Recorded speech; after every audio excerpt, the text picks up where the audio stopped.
बोलो राधे राधे गोविंदा, राधे राधे गोविंदा, राधे राधे गोविंदा, राधे राधे गोविंदा, राधे राधे गोविंदा, राधे राधे गोविंदा, राधे राधे गोविंदा, राधे राधे गोविंदा, बोलो राधे राधे गोविंदा, बोलो राधे राधे गोविंदा, राधे राधे गोविंदा, राधे राधे गोविंदा, राधे राधे गोविंदा, राधे राधे गोविंदा, राधे राधे गोविंदा, राधे गोविंदा, बोलो राधे राधे गोविंदा, राधे राधे गोविंदा, राधे राधे गोविंदा।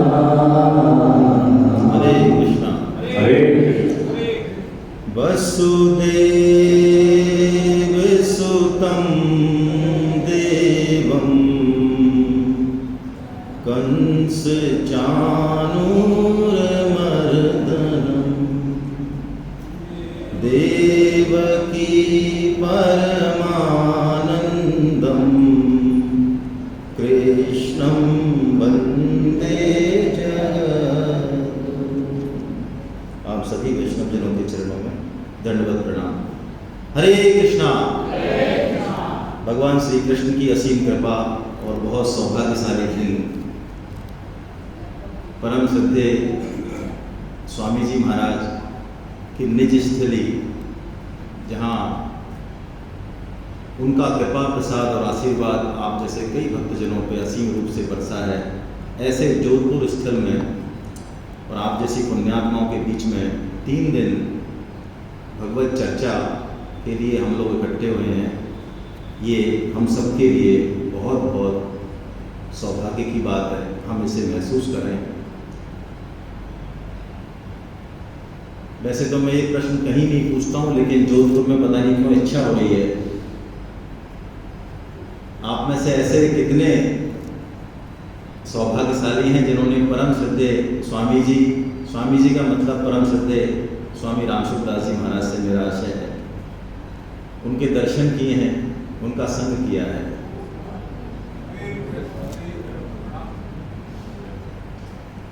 आपको कोटि कोटि प्रणाम। और मैं ये बात हृदय से कह रहा हूँ कि हम सर्वथा अयोग्य हैं कि आप जैसे भक्तजनों को हम कुछ श्रवण कराएं, लेकिन भगवान की वाणी है, श्रवण करने वाला और कराने वाला दोनों को पवित्र करती है। इसी भाव से आइए हम 3 दिन जो है इस सेमिनार को अटेंड करें। जब द्रवई दीन दयाल राघव, साधु संगति पाइए, जेहि तरस परस समागमादिक, पाप राशि नसाइए।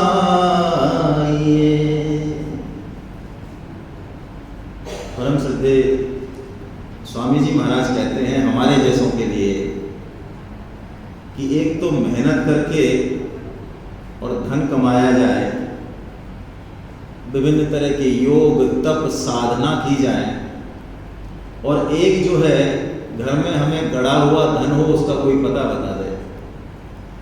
तो ये सत्संग स्वामी जी कहते हैं ये गड़ा हुआ धन है,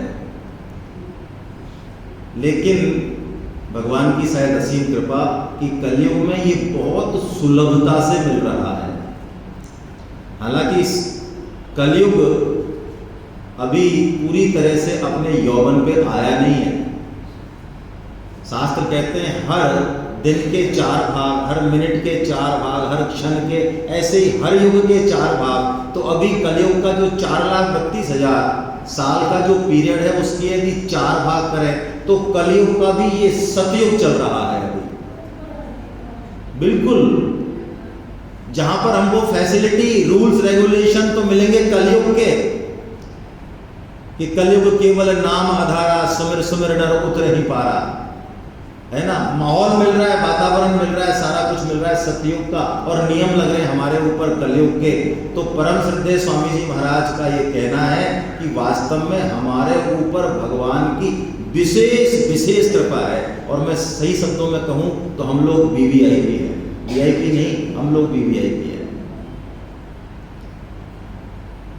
और जहां ऐसे संत हों, ऐसा संत समाज हो, वहां आके भी यदि हम इस तरफ थोड़े 1-2 कदम नहीं चल पाए तो कोई क्या कह सकते हैं उसको।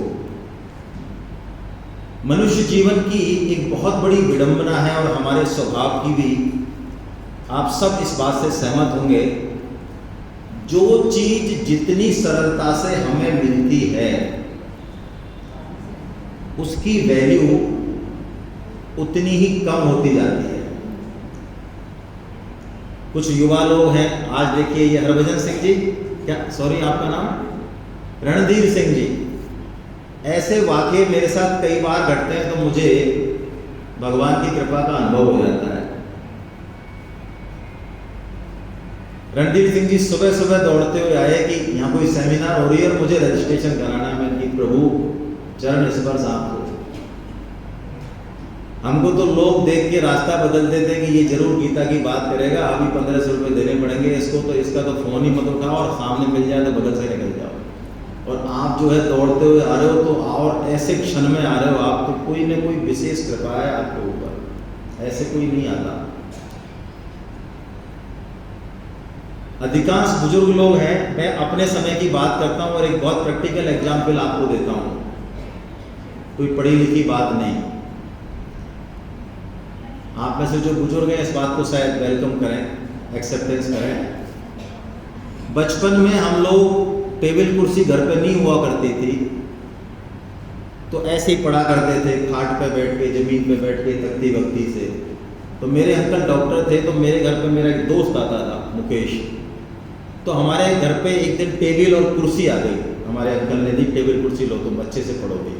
तो जिस दिन टेबल कुर्सी आई उस दिन हम 3-4 घंटे पढ़ते थे, उस दिन हम 8-9 घंटे पढ़े और इतना बढ़िया लगा हमको पढ़ के। और मुझे अभी भी वो सीन याद है गीता में आने के बाद, तो जब वो मुकेश जाने लगा मेरे घर से शाम को, तो उसने टेबल ठोकी जोर से मेरी वाली कि यार ऐसी टेबल कुर्सी यदि मेरे घर में आ जाए तो मैं स्कूल टॉप करके दिखा दूँ। अब मैं आपसे निवेदन करता हूँ, आप में से कितने पेरेंट ऐसे हैं जो अपने बच्चों को ये कह सकते हैं कि तेरे पास टेबल कुर्सी है, तू स्कूल टॉप करके देखा? और कहेंगे तो क्या जवाब मिलेगा कि व्हाट आर यू जोकिंग पापा, टेबल कुर्सी का टॉप करने से क्या लेना देना है? यानी टेबल कुर्सी, गाड़ी घोड़ा, खाना पीना, ये बहुत सारी सुविधाएं उन्होंने एज ए एक्सेप्टेंस, है ना, टेकन फॉर ग्रांटेड ले ली हैं। उनकी वैल्यू वास्तव में उनको पता, ऐसे ही सेम कंडीशन हमारी हो गई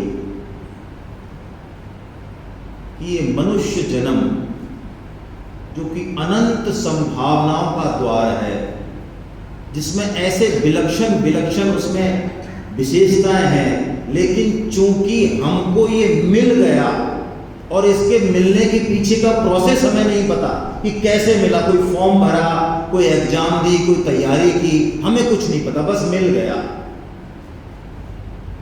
तो संत और शास्त्र जब इसकी दुर्लभता बताते हैं तो आसानी से हमारे दिमाग में बैठती नहीं है।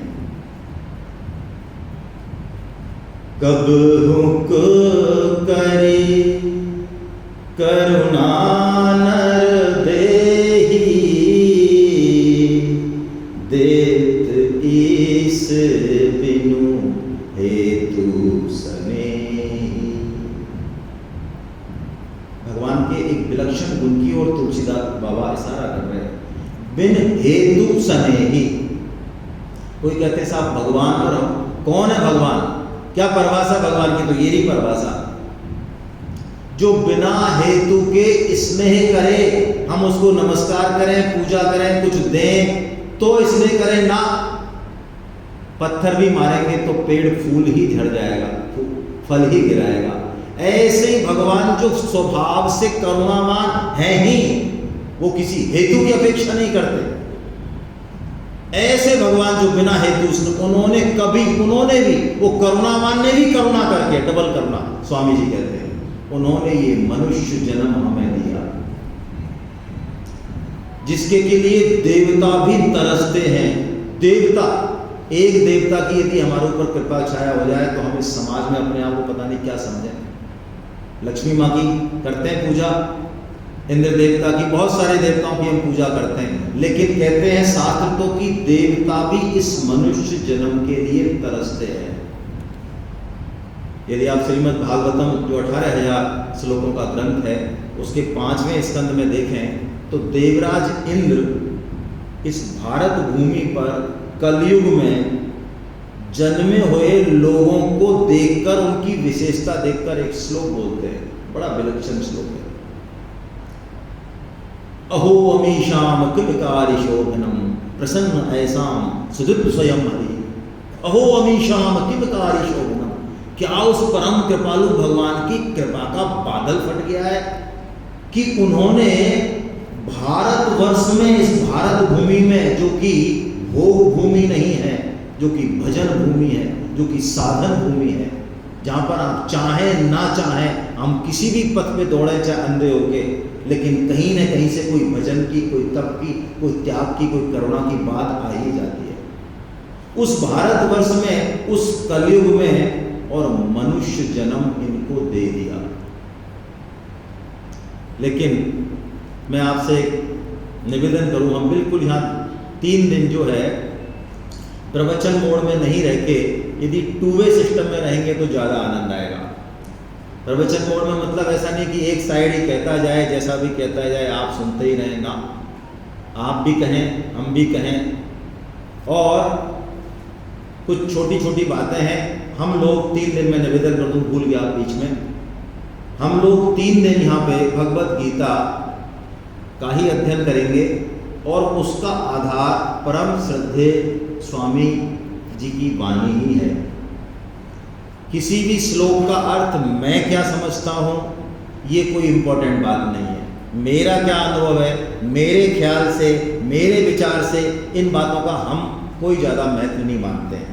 उस श्लोक के बारे में परम श्रद्धेय स्वामी जी महाराज क्या कहते हैं, वो बात अटल है। हमारा अनुभव हमारे लिए काम का हो सकता है, लेकिन वो सार्वजनिक नहीं है, सर्वकालिक नहीं है।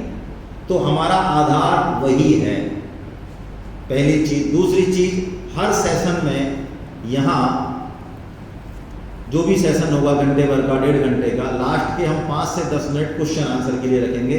और यहाँ का क्वेश्चन आंसर क्या, मैं कहूँ आपके पास जो मसाला है, माल है, स्वामी जी का आशीर्वाद है, वो भी आप जो है हम पे वारिस करें, इसके लिए रखेंगे। हम थोड़ा सा कन्वर्सेशन करेंगे। और यहाँ पे आज भी कोशिश हुई है कि 9:30 बजे सेशन शुरू हो जाए।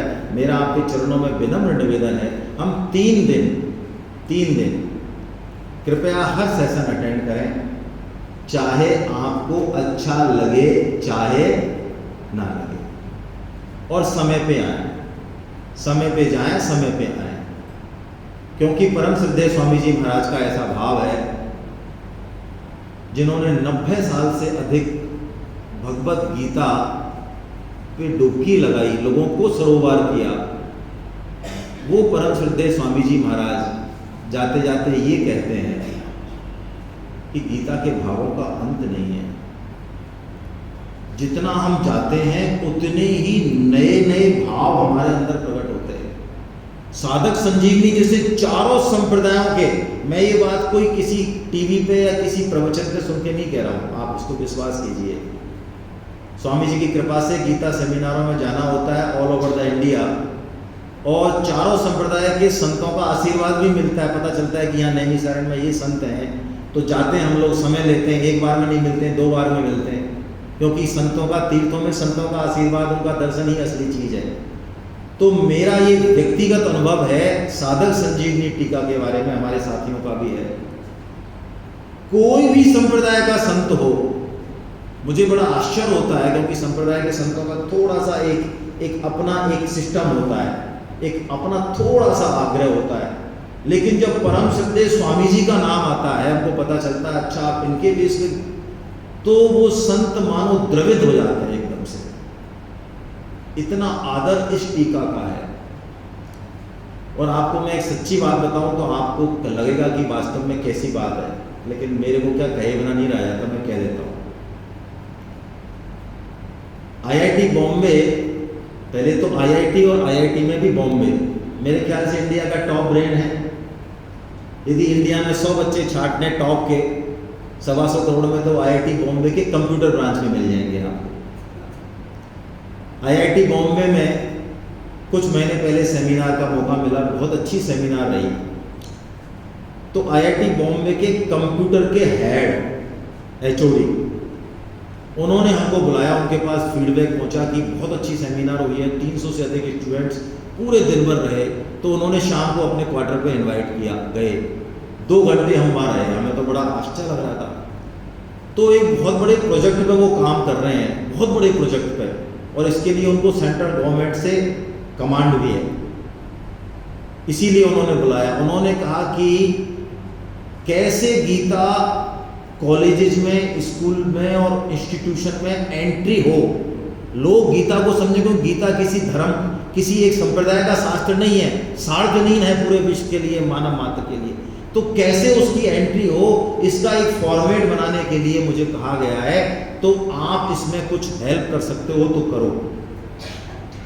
तो मैंने उनसे निवेदन किया, मैं सर आप जैसा कहेंगे वैसा करेंगे, उसमें कोई समस्या नहीं है, आपके बराबर तो नहीं है, लेकिन जो होगा। लेकिन मुझे एक बात बताओ, मैं थोड़ा मुंह फटूं। मैंने कहा सर, अपने हिंदुओं में सबसे बड़ी समस्या ये है कि हम जितना जानते हैं, हम जिस रास्ते पे चल रहे हैं वही सर्वश्रेष्ठ है, ऐसा हम लोगों का एक भाव रहता है हमेशा। हम हिंदुओं की विशेष समस्या है ये, है ना। एक संप्रदाय दूसरे संप्रदाय को नमन ही नहीं करना चाहता, समझना ही नहीं चाहता। भगवत गीता इस मिथक को भी तोड़ेगी आगे 7वें अध्याय में, जब भगवान अपने समग्र रूप का वर्णन करेंगे। तो मैंने कहा सबसे पहले तो सर आप इस पॉइंट पर बताइए, वो इस्कॉन से जुड़े हुए हैं, मैं आपको बताऊं इस्कॉन से जुड़े हुए हैं। मैंने कहा कौन सी टीका के बेस पे हम लोग कोर्स डिजाइन करेंगे पहले, क्या आप इस पर मतैक हो सकता है हमारा, क्या हम एक मत हो सकते हैं? मतलब ऐसा क्षण मेरे जीवन में शायद ही आया हो। उन्होंने जो कहा मेरे से, मतलब मैं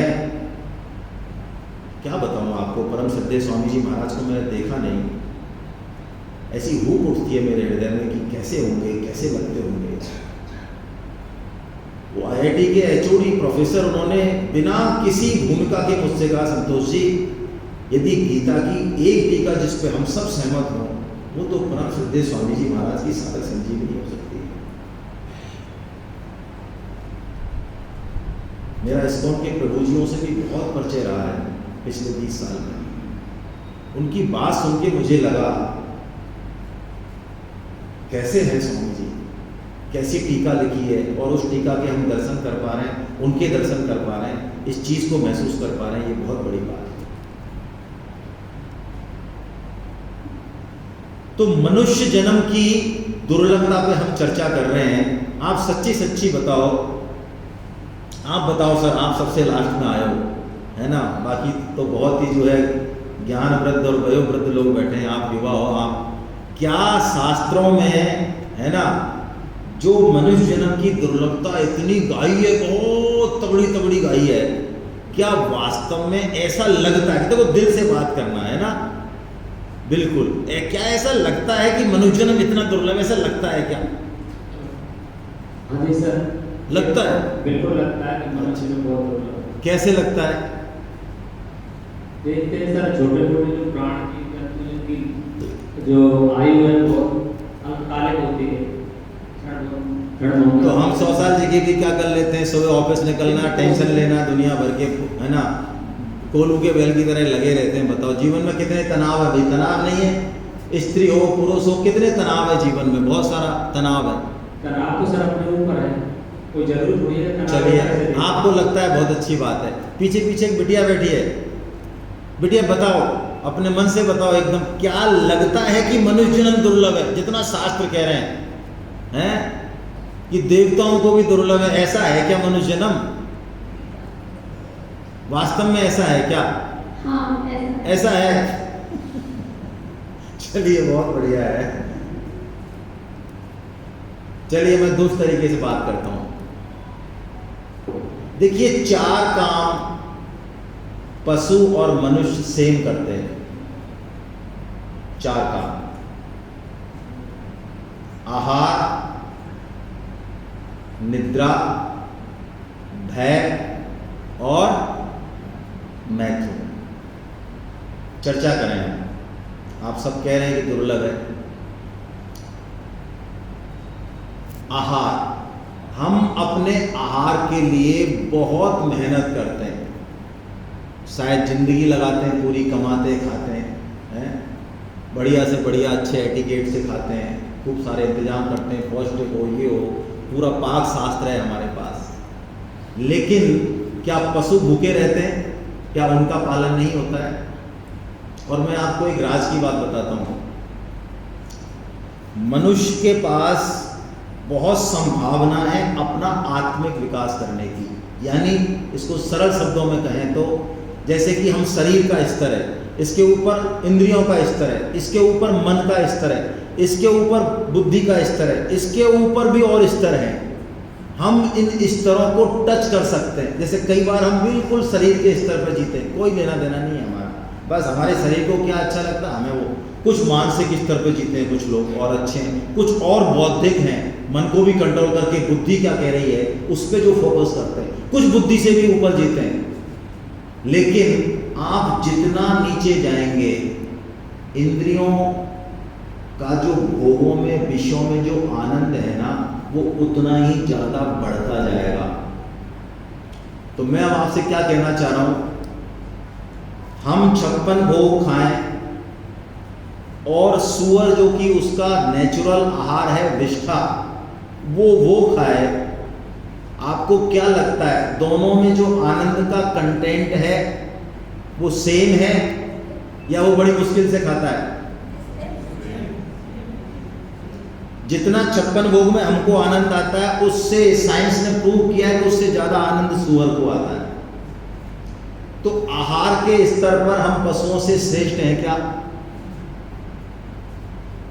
कहां श्रेष्ठ हैं बताओ? हाँ कैसे कह रहे हो आप? अरे बल्कि आप कितना ही बढ़िया आहार खा लो, चलो अच्छा। डायबिटीज कितने लोगों को है? ये देखो, घुटनों में दर्द और हाथ खड़े होंगे। अच्छा, बीपी, हार्ट प्रॉब्लम।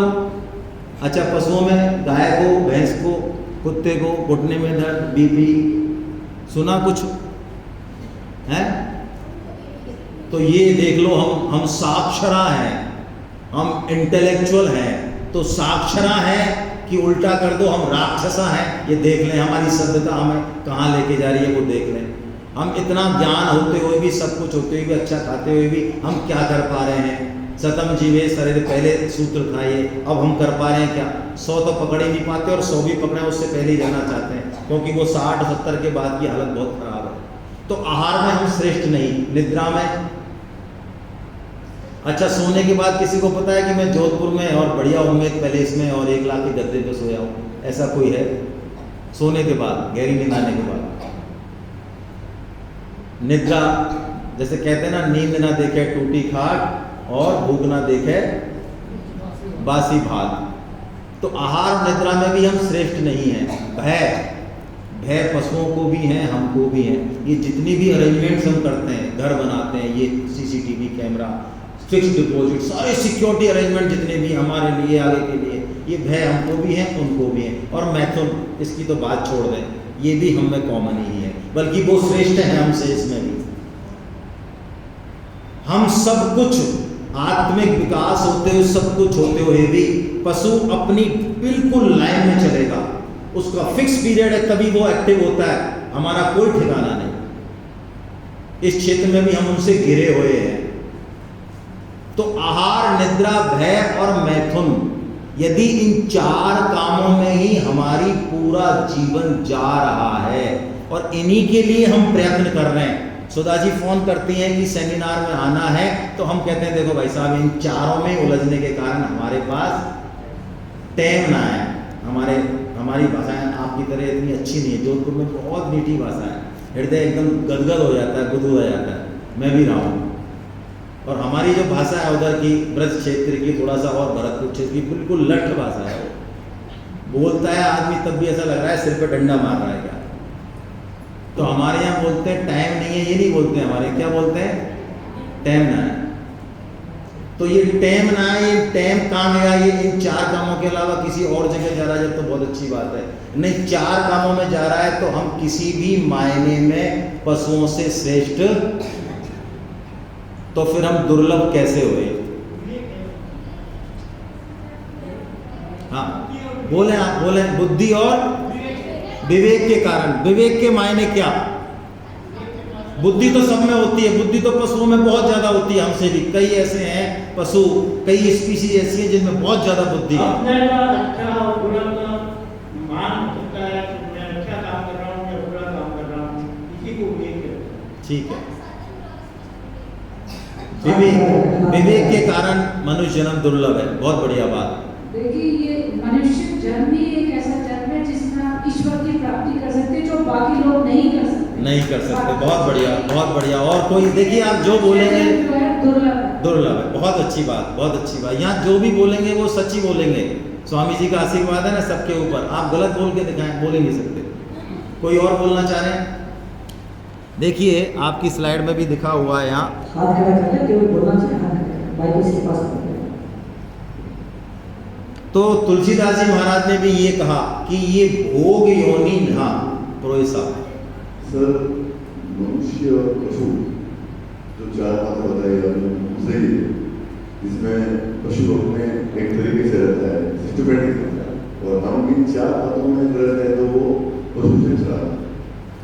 परंतु हमें एक विवेक दिया है, ईश्वर को अपना जो जन्म है, जो जन्म को सफल करने के लिए अल्टीमेटली मोक्ष होता है, उस मोक्ष के मार्ग को आप एडॉप्ट करेंगे, उसके लिए हमें भक्ति या ज्ञान की प्राप्ति, जितने भी मैं देखता हूँ भगवान बुद्ध, महावीर स्वामी और भी अपने संत महापुरुष है, उन्होंने इसको ही अपना के और आगे जाके जीवन भर को अपना मतलब उसको साइकिल को खत्म करने का जो है वो एक जरिया यही है, मनुष्य जीवन है, इसके अलावा कुछ नहीं। ठीक, बड़े भाग मानुष तन पावा, सुर दुर्लभ सब ग्रंथ ही गावा, साधन धाम मोक्ष कर द्वारा, पाए न जही परलोक सवारा, सो परत्र दुख पावै, सिर धुन धुन पचताए, और काल ही कर्म ही ईश्वर ही मिथ्या दोष लगाए। तुलसीदास बाबा की वाणी अमर है। और परम सद्य भगवान शंकराचार्य जी ने तो कैसी बात कही, दुर्लभम त्रयमेवेते तत् दैवानुग्रह हेतुकम मनुष्यत्वम मुमुक्षत्वम महापुरुष संचय। 3 चीजें बहुत दुर्लभ है, ये ऐसे संयोग है इनमें से एक भी घट जाए तो बहुत बड़ी बात है, लेकिन अभी इस समय ये तीनों संयोग हम पे घटे हुए हैं, हम महसूस करें चाहे ना करें। क्या क्या 3 संयोग? मनुष्यत्व, मनुष्य जन्म हमें मिला, वो भी कहाँ मिला? भारतवर्ष में मिला। भारतवर्ष में भी कौन से समय में मिला? कलयुग में मिला। सतयुग में 1 लाख वर्ष आयु होती है हमारी, और इतना सा भी चूक गए यदि, पहले सुनते हैं ना हजारों वर्ष तक किया, हम कहते हैं हमारे शास्त्रों में क्या गप्पबाजी लिखी हुई है यार, हैं? हजारों वर्ष तक किया, ऐसे लिख देते हैं हमारे शास्त्रों में। ना तो हमारे पास पढ़ने को टाइम नहीं है, समझने की इच्छा नहीं है, हाँ, कुछ भी अंग्रेजियत और पाश्चात्य सभ्यता के फर्क में हम अपने शास्त्रों का और संस्कृति का अपमान करने से नहीं चूकते। हम पढ़ें शास्त्रों को तो पता चले कि उसमें सत्यता कितनी है, उसका वैज्ञानिक कारण क्या है। लाखों 1 लाख वर्ष होती है सतयुग में, वह बहुत मेहनत करनी पड़ेगी तब जाके कुछ पार पड़ेगी आगे। कलयुग में मात्र 100 साल है, और 100 साल में भी स्वामी जी महाराज तो कहते हैं ऐसी छूट है कि जब जागो तभी सवेरा। 55 साल में नींद खुली, स्वामी जी कहते हैं कोई समस्या नहीं है। अब पता है क्या कितने बरस जिएंगे, पता है किसी को पता नहीं। तो जितना भी है छोटा मोटा बस इसमें ही संयम करना है, इसमें ही भगवान की बात माननी है। राजी है भगवान इतने से, ऐसी मौज और खा मिलेगी। तो मनुष्यत्व, और दूसरी बात, दूसरा संयोग मुमुक्षत्व, मुमुक्षा का जागृत होना। मनुष्य जन्म तो बहुतों को मिला, लेकिन जैसा कि सर ने कहा, विवेक के मायने हैं जीवन की आपाधापी में कई बार ऐसे क्षण आते हैं कि हम सोचते हैं ये है क्या चक्कर, हम हैं कौन वास्तव में, ये दौड़ क्यों है, ये खाना पीना सोना, ये है क्या, ये परिवार, ये संसार, आखिर हम कहाँ से आए, कहाँ जाना है। मतलब बड़ा एक आत्मनिरीक्षण, एक आत्मावलोकन, एक बड़ा एक वो विवेक, वो सिर्फ और सिर्फ मनुष्य होने में है। अपने बारे में जानने की इच्छा, अपने उद्देश्य के बारे में जानने की इच्छा, ये मुमुक्षा जिस दिन जागृत हो जाती है, शास्त्र कहते हैं वास्तव में हमारा जन्मदिन वही है। वही हैप्पी बर्थडे मनाना चाहिए हमको, वो वाला हैप्पी बर्थडे फर्जी वाला तो बंद कर दें हम। और तीसरी बात, मुमुक्षा जागृत हो गई, उसके बाद महापुरुष संश्रय, स्वामी जी जैसे संतों का आशीर्वाद मिल जाए हमें, गीता जैसे शास्त्र का सुनने की इच्छा हो जाए हमें, उसकी कृपा प्रसाद मिल जाए, ये महापुरुष संश्रय। तो ये कहते हैं कि ऐसे बहुत 3 संयोग हमारे ऊपर घट चुके हैं, तो हम अब बिल्कुल परवाह ना करें। परम सिद्धेश सेठ जी महाराज तो एक बहुत बड़ी बात कहते हैं, संत ही कह सकते हैं ऐसी बात, बड़ी ताकत होती है उनमें भगवान की। वो कहते हैं आप अपने मन में ये कभी मत सोच लेना कि मेरा अगला जन्म होगा, नौता मत देना, भगवान की कृपा अपार है, हम इसी जन्म में अभी मुक्त होंगे होंगे और होंगे। आड़ लगा दी यदि कृपा में तो बात अलग है। छोड़ें इस चीज को, लॉजिक को छोड़ें, दिमाग को छोड़ें कि हम कैसे हैं, हमने क्या किया, हमने पूरी जिंदगी कैसे कैसे कुकर्म किए। आपको नहीं पता है, हमें तो पता है, हाँ होगा पता, छोड़ो उसको। कुकर्म पे दृष्टि न डाल के भगवान की कृपा पे दृष्टि डाले हम, तो बेड़ा पार है, बस नौता नहीं रहे। तो इन 2 चीज़ों के कारण, जैसा कि इसमें बताया, मनुष्य योनि में 2 विशेषताएं। विवेक के मायने क्या बताया भाई साहब ने, है ना। देखिए विवेक को एक और अलग तरीके से समझें।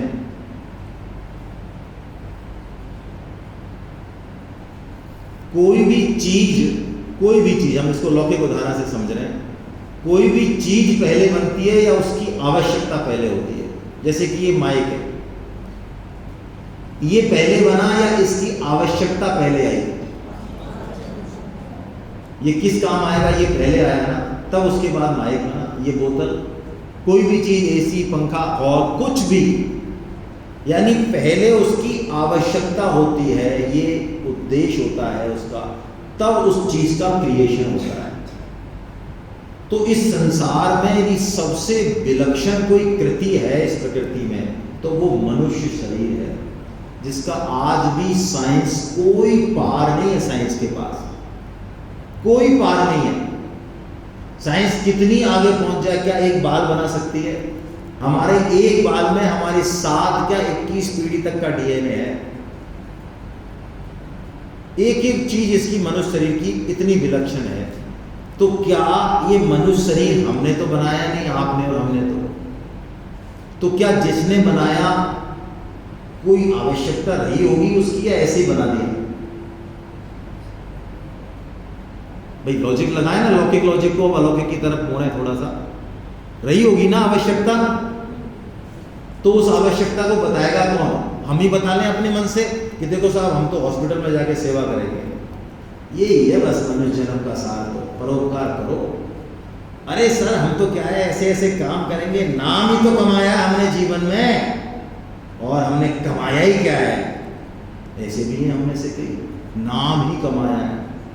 जैसे हमारे नाम को पता नहीं कितने लोग याद रखेंगे।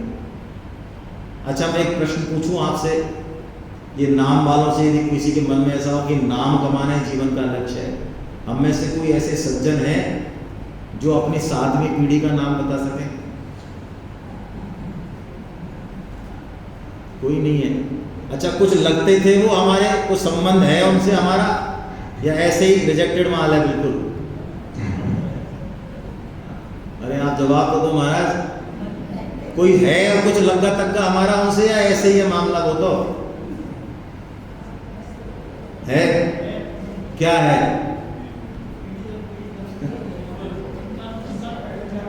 वो तो पूछे आप क्या बेटा? अरे वो हैं तो हम हैं, वो थे वो हैं तो हम हैं। तो जिनसे हम हैं उनका नाम याद रखने की फुर्सत नहीं है हमको। लोगों के पास इतना समय हुआ कि आपका नाम याद रखेंगे? क्या लगता है?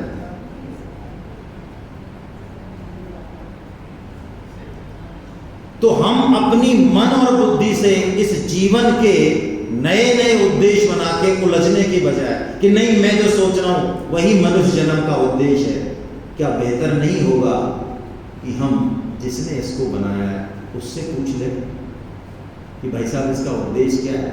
प्रभु आप ही बताएं। तो कहां पूछें, कैसे पूछें? वो तो मिलते नहीं हमसे, आते नहीं पकड़ में, कैसे पूछें? बताएंगे तो वही। तो भगवान की वाणी, हमारी वाणी और हम दो चीज हैं, हमारा हाथ और हम दो चीज हैं। हमारी आंख कान का काम नहीं कर सकती, कान मुंह का काम नहीं कर सकता, लेकिन भगवान दिव्य हैं। भगवान की आंख मुंह का काम भी कर सकती है, मुंह कान का भी कर सकता है। उनके अंग हैं लेकिन फर्क नहीं है, उनके शरीर में और आत्मा में फर्क नहीं, एक ही है वो।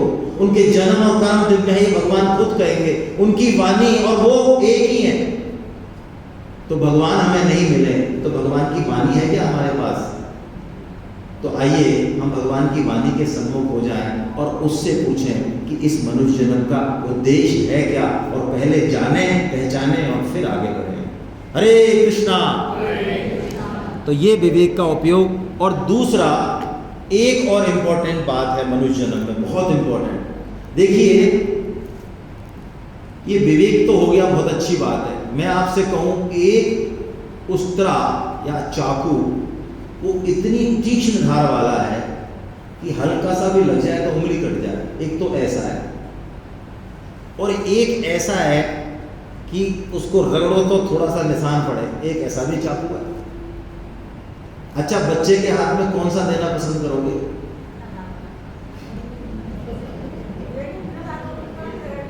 कौन सा देना पसंद करोगे? अब आप समझे ये बात हंसने की नहीं है। एक तो मेरा आपके चरणों में निवेदन है, भगवत गीता में जितनी भी बातें आए, जितने भी श्लोक आए, उनको पड़ोसी के ऊपर बिल्कुल नहीं घटाएं। उसको किसके ऊपर घटाना है? यदि पड़ोसी के ऊपर घटाया तो पूरी गीता में कंठस्थ है, हमको ऐसा मान लें, हम बिल्कुल पंडित है, पूरे पांडित। कोई पूरे भारतवर्ष में हमारे ऐसा ज्ञान ही नहीं, हमें बिल्कुल ठीक ठीक समझ में आएगा। देखो यार ये दुर्योधन और ये धृतराष्ट्र बिल्कुल ही घटिया आदमी है, हमको समझ नहीं आती बात। वो धृतराष्ट्र और दुर्योधन को कहां देखना है, तब जाके कुछ बात बनेगी। जितने भी एग्जाम्पल है वो खुद के ऊपर घटा दें। तो यदि बच्चा जो कि यूज नहीं जानता उस उस्त्रे का, वो विवेक तो हमको दे दिया जो बहुत तीक्ष्ण, जो किसी के पास नहीं है, लेकिन हम उसका यूज नहीं जाने। वो बुद्धि हमको दे दी धारदार, लेकिन हम उसका यूज नहीं जाने, तो आप पक्की बात मान लें, जितना पतन इस मनुष्य योनि में होगा उतना पतन किसी अन्य योनि में संभव नहीं, असंभव है। हर योनि प्रमोट हो रही है, प्रमोशन होगा होगा होगा, डिमोशन हो नहीं सकता उसका, संभव ही नहीं है, ऑप्शन ही नहीं है। लेकिन मनुष्य योनि उस लक्ष्य को टारगेट कर सकती है जो किसी की रीच में नहीं है, और उस घोर पतन को भी प्राप्त हो सकती है जो कि कोई योनि जा नहीं सकती। इसलिए सावधान, इस विवेक का इस्तेमाल कैसे करना चाहिए ये हमको आना चाहिए। अल्बर्ट आइंस्टाइन जो कि विश्व के सर्वश्रेष्ठ वैज्ञानिक माने जाते हैं, आप उनकी जीवनी पढ़ेंगे तो उन्होंने लिखा है ये, क्योंकि जब परमाणु बम की विभीषिका उन्होंने देखी तो उनका दिल दहल गया और उन्होंने ये बात कही, प्रभु यदि मुझे मनुष्य जन्म मिले अगली बार, वैसे तो मुश्किल है लेकिन मिले, तो मुझे प्लम्बर बनाना, प्लम्बर। उससे कम से कम मैं एक बाथरूम ही तो खराब करूंगा जो ठीक हो जाएगा। ये पूरे विश्व का जो मैंने सत्यानाश कर दिया, ये तो नहीं होगा। तो हम यदि इस विवेक का सदुपयोग ना कर पाए, ध्यान रखें, ऐसी बहुत इंपॉर्टेंट बात है। आपका कोई बच्चा, आप उसके 100 रुपए दें और वो जो है गिराया है, अगले दिन फिर दें, फिर गिराया है, या जिस सामान को लाने कहे वो लाए नहीं, ऊटपटांग हरकत करता रहे, तो आप बताइए तीसरी या चौथी बार आप उसको 100 रुपए देना पसंद करेंगे? हेलो, यदि भगवान हमको कोई विलक्षण चीज दें और हम उसका सदुपयोग ना करें, या तो उल्टा करें या ना करें, और जैसा लाए वैसा कि वैसा ही भगवान को अर्पण कर दें, देखो प्रभु जो की त्यों धर देनी चाहिए, देखो महाराज आपने विवेक दिया ना, हमने बिल्कुल खर्च नहीं किया, देखो आप चेक कर लो महाराज, हमारी पूरी जिंदगी में हमारी जरूरत नहीं पड़ी इसकी। तो अब अगली योनि भगवान कौन सी देने वाले हैं जिसमें विवेक हो वो दें, या ऐसी योनि दे दें जिसमें विवेक की जरूरत ही नहीं है, पशु पक्षी कीट पतंगा, कैसी दे दें?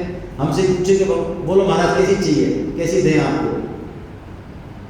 तो विवेक का सदुपयोग किसमें होगा, एक दूसरा पॉइंट जो बहुत विलक्षण है मनुष्य योनि का। यदि हम इसका यूज नहीं कर रहे हैं तो फिर कोई मतलब नहीं। कर्म करने की स्वतंत्रता, जिसे शास्त्रों ने कहा कर्म स्वतंत्र, ये मनुष्य जन्म को सबसे विलक्षण बनाती है। यानी मनुष्य योनि कर्म योनि है। क्या मायने हैं इसके, कोई बताएं आप में से, सिंपली बताएं, कोई जरूरत नहीं है बिना माइक के भी बताएं, भले ऐसे आवाज आ रही है मेरे ख्याल से। अरे आप गलत नहीं बोल सकते, बताएं। सुधा जी, आप तो जयपुर में भी थे शायद, है ना जी? नए नए कर्म करने। कुत्ता आज A465 में खाना खाने जा रहा है, कल 475 में जा रहा है, फिर 485 में जा रहा है, कल किसी के यहाँ था, आज किसी के यहाँ, नए नए कर्म कर रहा है। ये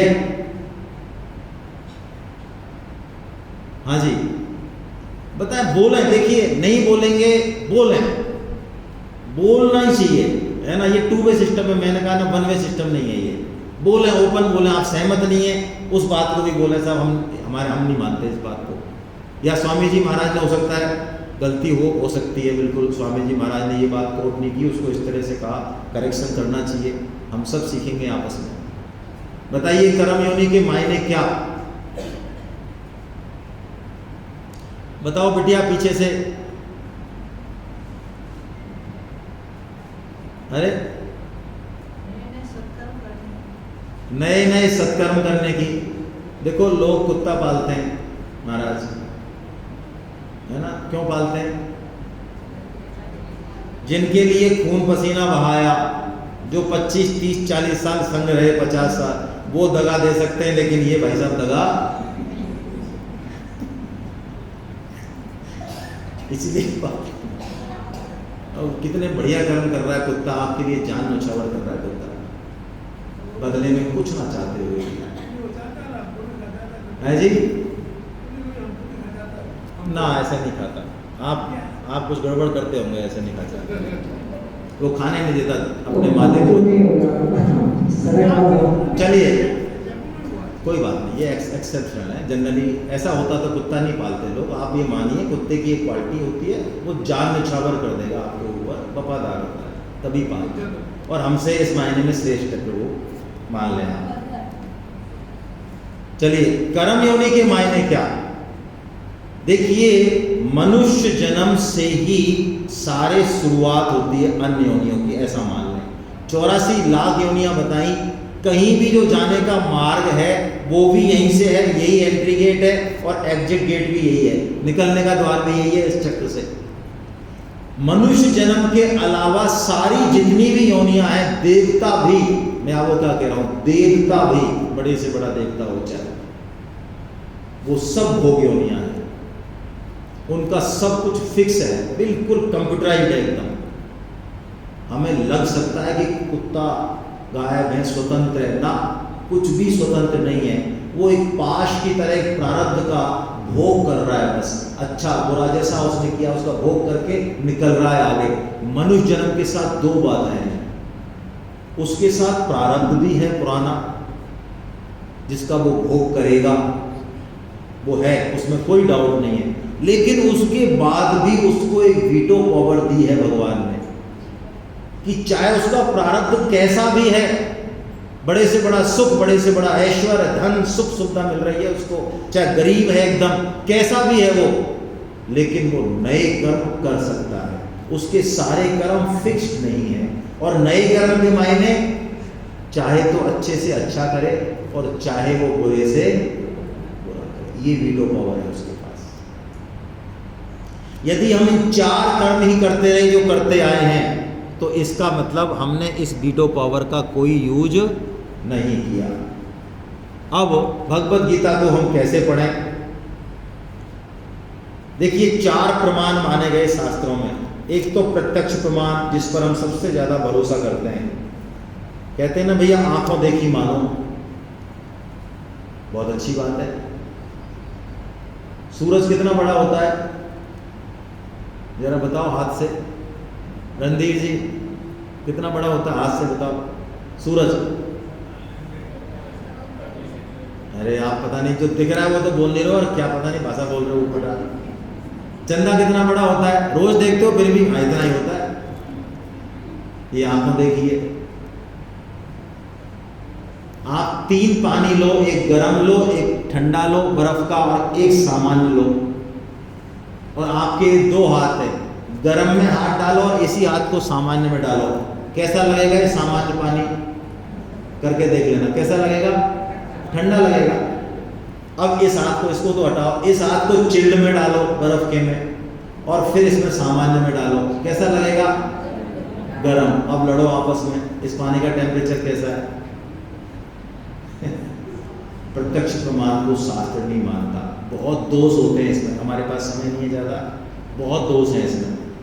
प्रत्यक्ष प्रमाण के आधार पे अनुमान प्रमाण होता है, जैसे कि 6 अंधे या 4 अंधे, आपने कहानी सुनी होगी, हाथी को पता लगाते हैं, कोई कहता है ऐसा है, कोई कहता है, सबने सुनी है वो।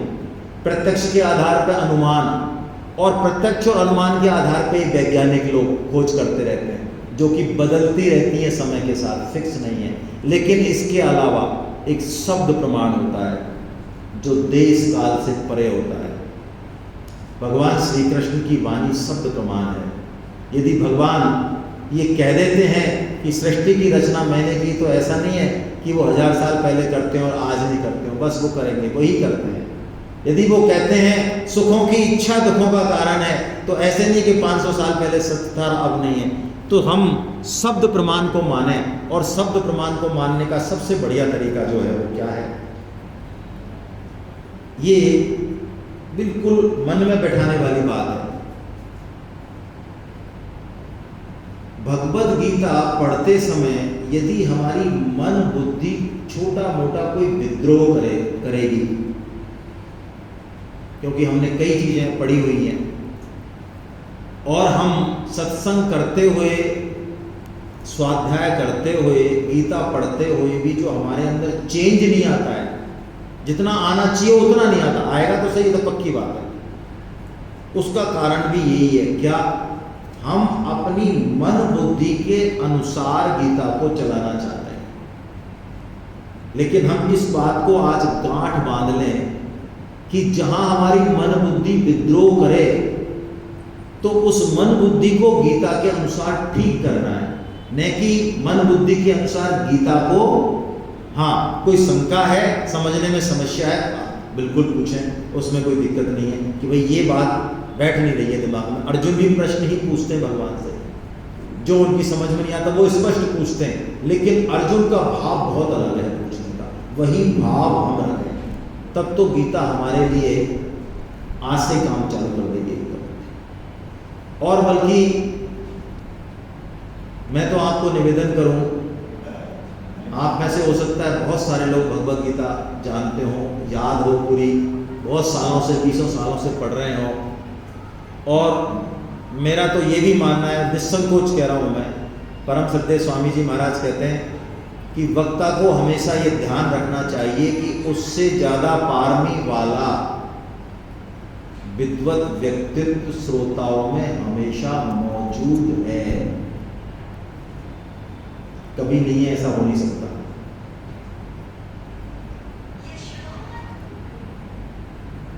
तो स्वामी जी कहते हैं कि यदि आपको भगवत गीता में आपको लगता है ये 50 श्लोक तो बिल्कुल ठीक है, ये तो बहुत बढ़िया बात कही भगवान ने, वाह क्या बात कही है, मजा आ गया, ये 100 श्लोक, वाह, हाँ यहाँ कुछ गड़बड़ कर दी भगवान ने, ये जो श्लोक बोला है ना यार, ये यहाँ चूक गए भगवान कृष्ण, यहाँ ये ठीक नहीं है बात कही। वो 100 श्लोक हटा दें आप, वो कोई काम के नहीं है आपके लिए, बस जहां पे आपको लग रहा है कि यहां चूक गए कृष्ण, वही बात माननी है आपको, बेड़ा पार है, बस अटकाव वही है। तो शब्द प्रमाण का मतलब है जो भगवान कह दें वो बात बिल्कुल ठीक, तो गीता हमारे अंदर पूरा परिवर्तन करेगी। तो हम बड़े भाग्यशाली हैं। मैं परम श्रद्धेय स्वामी जी महाराज, परम श्रद्धेय सेठ जी, सब जानते हैं, यहाँ जोधपुर में तो कहने की जरूरत ही नहीं है, आपसे तो हमें सीखने की जरूरत है। सेठ जी महाराज जिनके कारण शायद हम आज बैठे हुए हैं, और हम 100 रुपये में, 50 रुपये में उन ऋषियों के ज्ञान को घर ले आते हैं, उपनिषदों को ले आते हैं, पुराणों को ले आते हैं। यदि ये महापुरुष नहीं होते तो हमें नहीं पता कैसी तो मानस होती है और कैसी गीता होती है, कैसे उपनिषद होते हैं, हमें नहीं पता। हम कितना ही परोपकार कर लें, चाहे दुनिया में कितने बड़े काम कर लें, काम है तो ये जो धर्म और संस्कृति अक्षुण है उनकी वजह से, उनको प्रणाम करते हुए आइए अब हम भगवत गीता का अध्ययन शुरू करते हैं। ये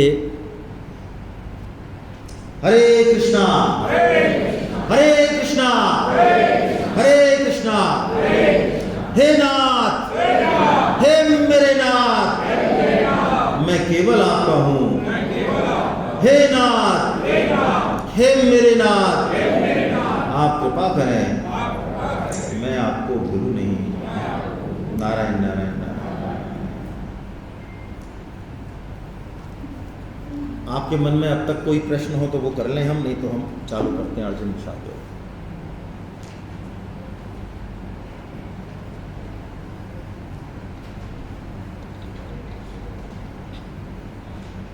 देखिए, गीता को 18 अध्यायों में वेदव्यास जी महाराज ने बांटा है। भगवान श्री कृष्ण ने ऐसे नहीं बोला, एक साथ बोला है।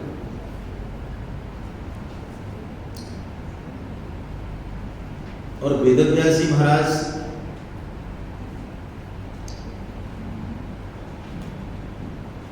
जिनके बारे में ये कहा जाता है, बड़े आश्चर्य की बात है ये बात, जो सच है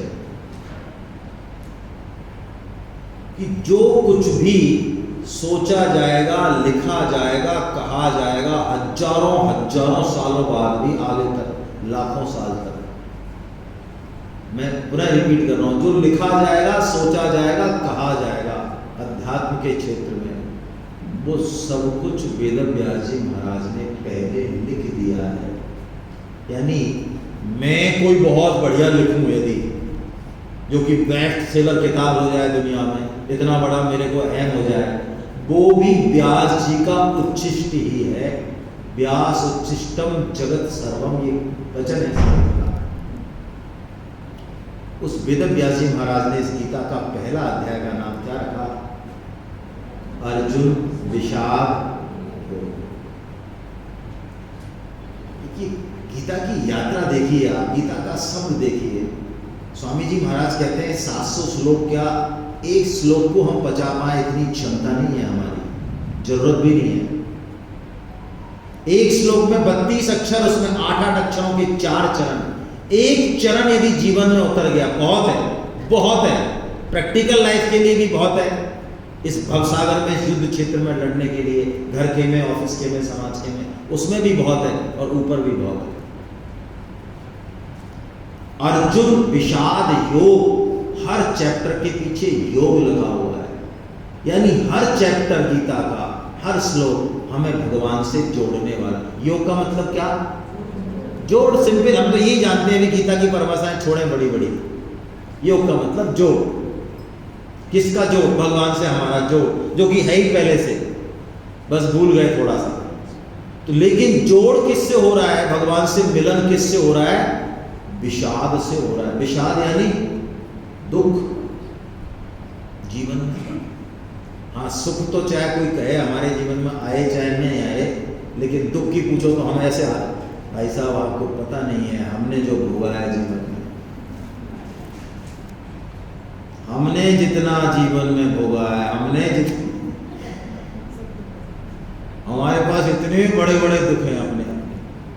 तो गीता मंत्र दे रही है पहले ही कि दुख से भी भगवान से मिलना हो सकता है, और बल्कि दुख से नहीं, हमारे जैसे व्यक्तित्व जो हैं जिनकी स्वतः पारमी नहीं है भगवान के उन्मुख होने की, वो तो दुख में ही उनका तार थोड़ा सा भगवान से जुड़ता है। सुख में तो हम आसानी से किसी की सुनने वाले हैं नहीं।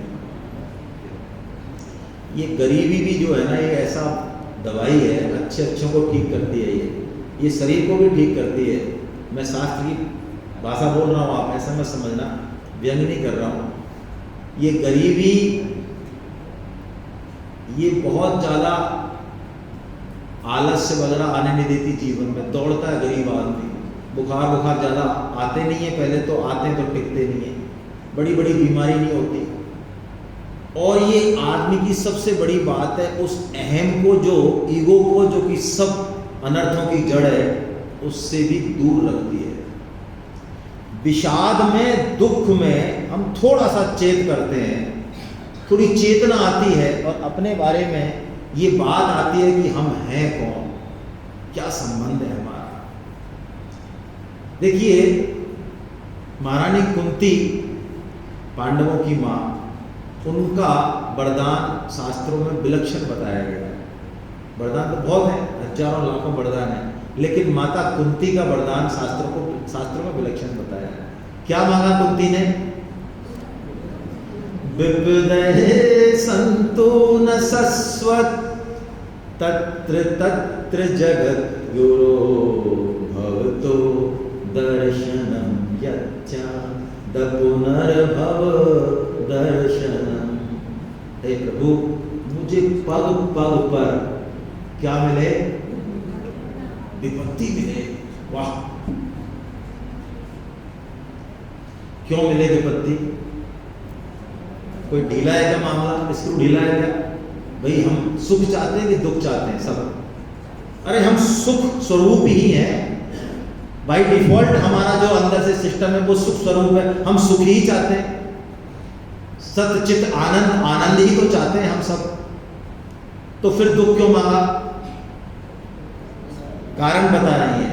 वो कहती है, प्रभु मैंने देखा कि जीवन में जब भी दुख आया, आप हमारे साथ खड़े मिले, आपके दर्शन होते रहे, और सुख आया तो आप चले गए। क्या मतलब है? संकेत है ये। प्राय ऐसा ही होता है कि जीवन में जब सुख आता है, ऐश्वर्य आता है, मान बढ़ाई आता है, तब प्रभु का स्मरण हमारे हृदय से। और सुख और दुख की परिभाषा यही है। इसको और तात्विक अर्थ में देखें तो, कहे हनुमंत विपत्ति तब सोई, जब तब सुमिरन भजन में होई। क्या बात है! सुमिरन विपत्ति का मतलब है जब भगवान से सन्मुखता नहीं है, हमारी भगवान का स्मरण नहीं है। और वास्तव में दुख भगवान की विशेष कृपा है। हमको यदि मान बढ़ाई मिले, सुख मिले, हम सब प्राय, मुझे आपका नहीं पता, मैं अपनी बात कर रहा हूँ, हम अपने आप को साधक कहते हैं ना, छोटा मोटा भक्त कहते हैं, तो कैसे कहते हैं? अच्छा महाराज, भक्त महाराज क्या चल रहा है? कृपा हो रही है महाराज भगवान की। अच्छा कैसे हो रही? बढ़िया है साहब, बच्चे की नौकरी लग गई, फैक्ट्री टॉप चल रही है, पोस्टिंग जयपुर में, कृपा हो रही है महाराज भगवान की। भक्त हैं हम, इसलिए भगवान हमारे ऊपर कृपा कर रहे हैं। ऐसे भक्त है। परम श्रद्धेय स्वामी जी तो महाराज कहते हैं यदि हमारे जीवन में प्रतिकूल परिस्थिति आ रही है तो भगवान की हमारे ऊपर विशेष कृपा है। जैसे कोई माँ अपने बच्चे से बिछुड़ गई हो और लेना चाहती है गोदी में, बस कैसे मिले वो। यदि जीवन में प्रतिकूल परिस्थिति है तो भगवान को चैन नहीं है।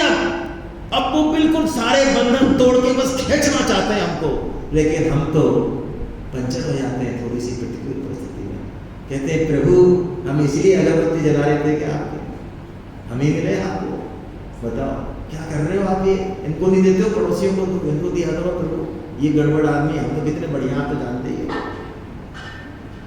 ये हमारी परिभाषा है भक्त की। गीता सिखाती है प्रतिकूल परिस्थिति हो चाहे अनुकूल हो, भगवान से लगन रहे, और वही वास्तव में अनुकूल परिस्थिति है। और गीता दुख, जीवन के दुख को उस आनंद में बदलने की टेक्निक देगी। गीता का उद्घोष ही यही है, अर्जुन विषाद योग। इसलिए जीवन में गीता पढ़ने के बाद ऐसा नहीं है कि दुख आना बंद हो जाएंगे। दुख तो हमारा प्रारब्ध है, लेकिन दुख से दुखी होना ये हमारी मूर्खता है, परम श्रद्धेय स्वामी जी महाराज कहते हैं। और साधक वो जो चाहे अनुकूल आए चाहे प्रतिकूल आए, सीढ़ी बना के चढ़ जाए आगे। लेकिन हम सुख आए जीवन में चाहे दुख आए, दोनों का ही सदुपयोग नहीं कर पाते, हम दोनों में ही पतन कराते हैं। गीता दोनों में ही हमारा उत्थान कैसे हो ये बात सिखाएगी। आइए हम गीता को वाचन करते हैं। कृपया मोबाइल बंद कर दें भी सभी, है ना। आइए साथ साथ पढ़िए। संस्कृत के वाचन से मन, बुद्धि और अंतःकरण शुद्ध होता है। चाहे हम शुद्ध पढ़ें चाहे अशुद्ध पढ़ें, कोई खास बात नहीं है। आइए साथ साथ पढ़ते हैं सब। धर्म क्षेत्रे कुरुक्षेत्रे समवेतायुयुत्सव मामका पांडवा चैव किम कुरुवत संजय। धृतराष्ट्र पूछ रहे संजय से, 10वें दिन जब भीष्म गिर जाते हैं तब संजय युद्ध स्थल छोड़ देते हैं और धृतराष्ट्र को बहुत सारी बातें बताते हैं जो भीष्म पर्व में अध्याय 13 से और 24 तक हैं। धृतराष्ट्र कुछ सुनते हैं सारी घटनाओं को, फिर कहते हैं संजय अब तुम मुझे सिलसिलेवार बताओ वास्तव में हुआ क्या था। देखिए भगवत गीता ये सेमिनार है गीता की इसलिए नहीं, मैं आपको अपने हृदय की यहाँ झूठ तो बोलने का कोई मतलब ही नहीं। ऐसे कुछ हैं भी यहाँ सज्जन जो कम से कम मुझे तो जानते हैं, मुझे मतलब मेरा तो भौतिक परिचय जानते हैं वो। ये भगवत गीता माता की कृपा है कि भगवत गीता के ऊपर 2 शब्द बोल पा रहे हैं, परम श्रद्धेय स्वामी जी महाराज की कृपा है। नहीं जिस तरह का हमारा ट्रैक रहा, जिस तरह के लक्षण रहे हमारे, भगवत गीता के शब्दों को स्पर्श नहीं कर सकते थे। उस तरह की योग्यता नहीं है किसी तरह की। सिंहनाद देखिए भगवत गीता का, पहले ही शब्द में मानो भगवत गीता संपूर्ण यात्रा को चित्रित कर देती है कि यात्रा होने कैसी वाली है।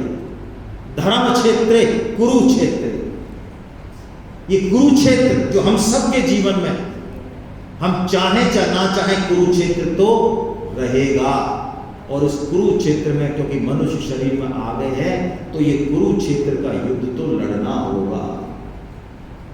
और इस कुरुक्षेत्र को हम धर्म क्षेत्र कैसे बनाएं? गीता का कोर सब्जेक्ट यही है। हम बात कर ले कर्म की, ज्ञान की, भक्ति की और 50 तरह के योगों की गीता में पांडित्य बहुत है, लेकिन बात घूम फिर के यही आने वाली है जो गीता का कोर सब्जेक्ट है, जिसपे गीता अब से शुरू करेगी और एंड तक जोर देगी कि हमारा कुरुक्षेत्र, कुरु यानी हम करें क्या, कर्तव्य कर्म क्या है हमारा। किसी भी देश काल परिस्थिति में हम ये नहीं कर पाते, इसी कारण हम गुलाम हैं। हम ये नहीं समझ पाते, पढ़े लिखे हो सकते हैं हम, गीता के पंडित हो सकते हैं हम, लेकिन हम इस बात को नहीं समझ पाते। इसलिए इतना बड़ा साम्राज्य होते हुए भी हिंदू समुदाय बटा हुआ है, उसकी डायरेक्शन नहीं है। सांस्कृतिक रूप से भी हमारा पतन है, हर तरीके से हमारा पतन है। ये कुरुक्षेत्र धर्म क्षेत्र कैसे बने, और इसलिए संपूर्ण गीता में क्या है, संपूर्ण गीता देखिए, गीता का पहला शब्द धर्म, और आप गीता का अंतिम शब्द देखेंगे 18वें अध्याय का 78वां श्लोक, यत्र योगेश्वरो कृष्ण यत्र पार्थो धनुर्धरा तत्र श्री विजयाभूति ध्रुवा नीतिर मतिर ममा, यानी धर्म ममा, मेरा धर्म क्या है, ये गीता बताने वाली है। और धर्म की कोई बहुत ऊंची परिभाषाएं नहीं देने वाली गीता, जैसा कि विद्वानों की गोष्ठियों में हुआ करता है कि धर्म शब्द पे 6 दिन बोलते हैं, लेना देना ज्यादा कुछ नहीं।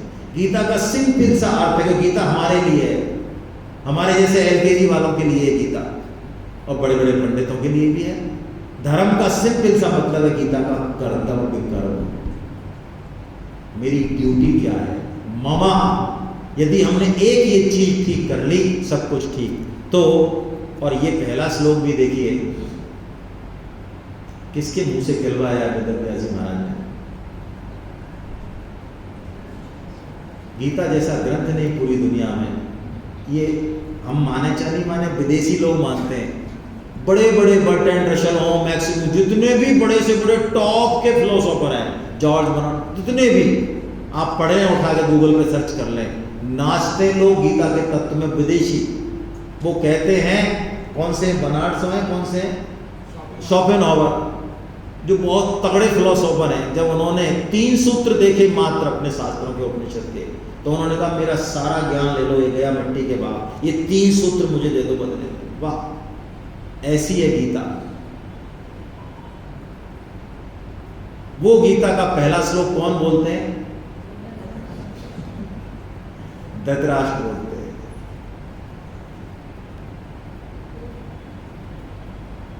देखिए, ये एक बहुत बड़ा पर्दा है, गीता इस तरफ लेके जाएगी हमें, इस दृष्टिकोण की तरफ। वस्तुतः वास्तव में अच्छा बुरा कुछ नहीं है, एक पर्दा है। हम अपने आप को अच्छा समझ के यदि किसी को बुरा मानेंगे तो कहीं न कहीं हम फंस रहे हैं, गीता के मर्म को नहीं पकड़ रहे हैं। इसका मतलब हम बुरे लोगों का संग करें, बुरे काम करें ना, ये मतलब बिल्कुल नहीं है। संग वैष्णवों का करना है, कर्म अच्छे ही करने हैं, लेकिन वास्तव में बुरा कोई नहीं है, सब अपना अपना रोल प्ले कर रहे हैं। मूल में कोई बुरा नहीं है, हो नहीं सकता। ये बहुत बड़ा एक कंसेप्ट है। पहला श्लोक कौन बोल रहे हैं? तो हमें धृतराष्ट्र को प्रणाम करना चाहिए कि नहीं करना चाहिए? कि हाँ, धृतराष्ट्र को हमको दूर हटा देना चाहिए यहां से, वैसे प्रणाम करना चाहिए। सिया राम मैं सब जग जानी, करहूं प्रणाम जोरे जुग पानी। लेकिन देखिए, मेरा निवेदन है, मिक्सिंग मत करिए शास्त्रों। जहां शौर्य दिखाने की जरूरत है, जहां धर्म और संस्कृति की रक्षा की जरूरत है, वहां उस दुष्ट के सामने हाथ जोड़ के जूते नहीं खाने के लिए कह रही है गीता। वहां शस्त्र का बदला शस्त्र से होगा। मिक्सिंग नहीं करें हम चीजों को। इसी मिक्सिंग के कारण हम पिटे हैं बहुत बुरी तरीके से। धृतराष्ट्र को यहां से निकालना है।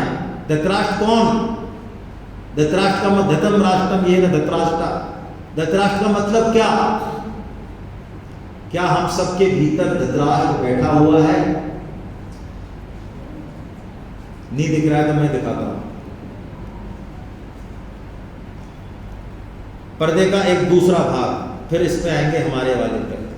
एक थोड़ा 50, 60, 70 साल पहले जाइए फ्लैशबैक में, मूर्खों के समय में चलिए। एक कमाने वाला होता था और 25, 30, 40 खाने वाले होते थे।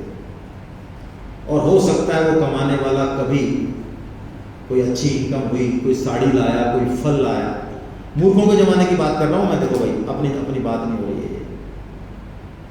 तो हो सकता है कि जो वो फल लाया, जो साड़ी लाया, वो पूरे घर में डिस्ट्रीब्यूट हो जाए, लेकिन या तो उसकी पत्नी को जो कमाने वाला है या तो मिले नहीं, और मिले तो शायद अच्छी ना मिले, अच्छी तो जेठानी सास है, बड़े को मिले। एक तो ये है मूर्खों का।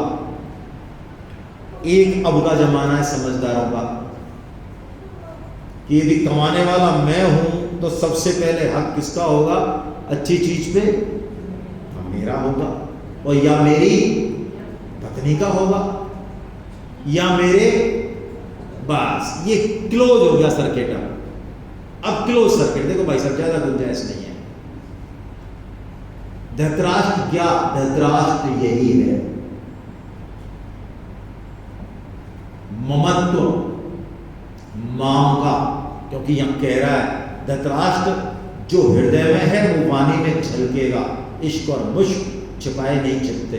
वो कह रहा है माम का पांडवास चैवा, मेरे पुत्र और पांडव। आप महाभारत पढ़िए, द्रौपदी की इज्जत जुड़ चुकी है। लुटी तो नहीं है, भगवान श्री कृष्ण पर हरण किया गया इज्जत का, राज्य हड़प लिया गया, इससे बड़ा तो कुछ हो नहीं सकता।